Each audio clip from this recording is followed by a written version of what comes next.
Well, good Sunday morning. Welcome to another episode of the I Am Statements of Jesus. Luke tells us in chapter 22 of his gospel that it is the time for the Feast of the Unleavened Bread, or the Passover feast. And this is going to be the last one that Jesus observes before he ascends back into heaven. John tells us that it is at this Passover that during the supper, Jesus gets up, takes off his outer garment, puts a towel around his waist, pours water into a basin, and goes around and washes the feet of the apostles. And I don't know which comes first, but Luke picks up the story. And in chapter 24, while they are at this supper, and again, I don't know if he's already washed the feet of the apostles or if that comes later, but during the feast of the Passover, the disciples, the apostles, get into a dispute among themselves about which of them was going to be regarded as the greatest. And while that is an entirely inappropriate discussion to be had, it's even worse because they're having this discussion in front of Jesus, who obviously is so much greater than they are. But they're having this argument about which one of them was going to be regarded as the greatest. And Jesus hears this and he says to them, the kings of the Gentiles exercise lordship over them, and those in authority over them are called benefactors. But not so with you. Rather, let the greatest among you become as the youngest, and the leader as one who serves. For who is the greater? One who reclines at table or one who serves? Is it not the one who reclines at table? And obviously the answer to that question is yes. The greater individual, the individual in a position of leadership is the one who is sitting at the table while he or she is being served by others. And so it's a rhetorical question. And obviously the answer is it is the one who reclines at table. But Jesus says,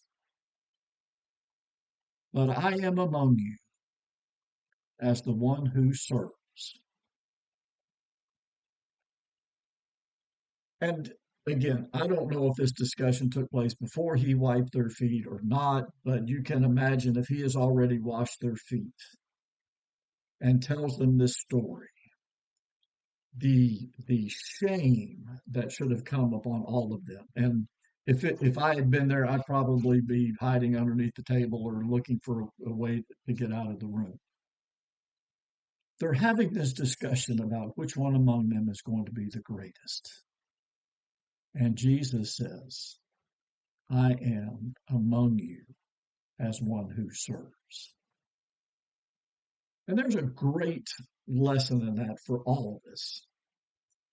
It's tempting when you get a group of people together. It almost always naturally occurs that somebody's got to step forward and become the leader. And sometimes feelings get hurt, and I'm a better leader than you. I'm a better organizer than you. All this back and forth. I don't know what it is about us, but when we get together, somebody's got to take charge, and that's what these men did. And they got into a dispute about which one of them was going to be the greatest. And Jesus says, "Look, I'm among you as one who serves." And this thought is echoed by the Apostle Paul. In his letter to the saints in Rome, he tells them, I appeal to you, therefore, brothers, by the mercies of God, to present your bodies as a living sacrifice, holy and acceptable to God, which is your spiritual worship. And that's translated in various ways, which is your spiritual worship, or which is your reasonable worship, or which is true and proper worship. But the point is that Paul tells these individuals that they are to present their bodies as a living sacrifice. As God's people, we are to be servants. Jesus was here among us as one who served. And we ought to be that way. We ought to be the ones who are helping other people, not sitting back and waiting for other people to serve us. Now, I'll admit, I enjoy being served. I enjoy walking into a restaurant and sitting down and having somebody come up and say, what can I get for you today? And I love to be able to say, well, I'd really like 2 eggs over easy with some crispy bacon and hash browns and some toast and some orange juice, and have somebody else that fix that for me and bring it to me and say, is there anything else I can do for you? I enjoy being waited on, but that's not why I'm here. I'm not here for other people to wait on me. I'm here to wait on other people. This past weekend was what they call Super Wild Card Weekend, I think, in the NFL. There were 2 football games on Saturday, 2 football games on Sunday, and then one of the games got moved, I think, from Friday to Monday. So there were 2 on Monday. And I think it was Saturday or Sunday. I did it every day, but one day it dawned on me what I was doing. I was setting alarms in my phone to make sure that I got, I had my ten minute notice to make sure that I got the TV turned on the right channel to watch football. Because I enjoy watching football. I don't sit there and watch it all. I usually have it on in the background while I'm reading or doing something else. But I got to thinking my time could be spent a lot better than watching 6 or 7 hours a day of football. But I enjoy it. And so I set the alarm to watch football. I didn't watch it all, but that's not what I'm called to be. I'm called to be a servant.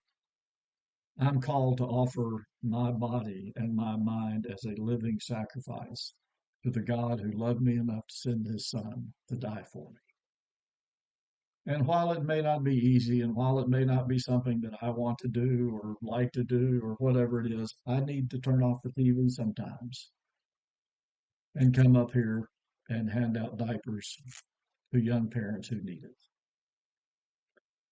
And I need to turn off the TV or put down my favorite John Grisham novel and come up here and hand out food to the folks in our food pantry. Or find somebody in the neighborhood who may, who may be sick, may not be able to mow their grass during the summer. There are hundreds, thousands of opportunities to be of service to our fellow man. And that's what Jesus has called us to be, because he